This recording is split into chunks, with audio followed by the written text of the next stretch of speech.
ni Jillian, viral. Sila pala ang nasa likod ng paninira sa imahe ni Jillian. Agaw atensyon sa social media ang payag ng ama ng kapusong actress na si Jillian White.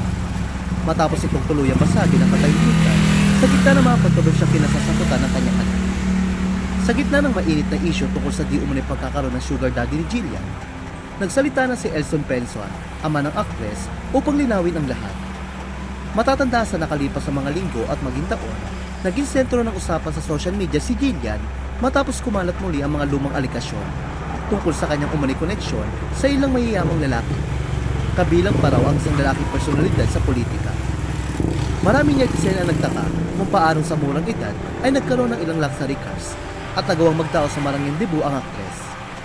Dahil dito, muling nabuhay ang mga spekulasyon na may sponsor umano sa likod ng tagumpay ni Jillian.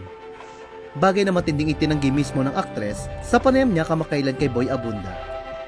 Samantala, tuluyan na rin nga nagsalita ang ama ni Jillian upang ipagtanggol ang dangal ng kanyang anak laban sa mga mapanira akusasyon. Sa isang mahabang Facebook post, ibinuhos ni Elson Penson ang kanyang saloobin at katotohanan ng alam lamang ng kanilang pamilya. Ayon kay Elson, sobra na ang paninira at maling paggamit ng social media laban sa kanyang anak. Ipinaliwanag din ni Elson na alam ng GMA Network at ng mga kasamahan ni Jillian kung gaano ito kasipag sa trabaho. Dagdag pa niya, may mga taong sadyang naiingkit at gumagastos para upang siraan si Jillian. Nilinaw ni Elson na lahat ng mga sasakyan ni Jillian ay hindi regalo ng kahit sinong lalaki, kundi bunga ng sariling pinaghirapan ng aktres. May mga resibo raw ang bawat sasakyan kung saan tuwing binibili umano nila ay may kasama pa silang mekaniko. Aniya, at lahat ng sasakyan na nabili lahat yan, dumaan sa akin.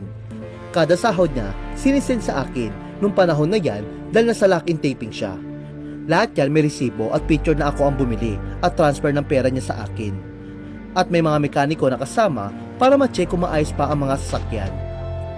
Ayon naman kay Elson, isang mag-ina na inggit umano kay Jillian ang nasa likod ng paninira kay Jillian.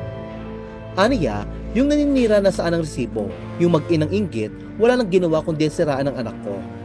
Tandaan nila, hindi natutulog ang Diyos kung anong sakit ginawa sa kanya at sa amin ay babalik sa inyo yan.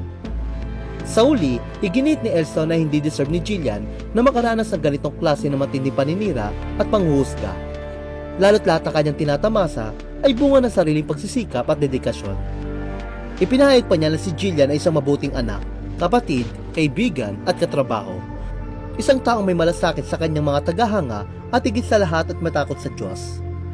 Samantala, malaking palaisipan naman sa marami kung sino ang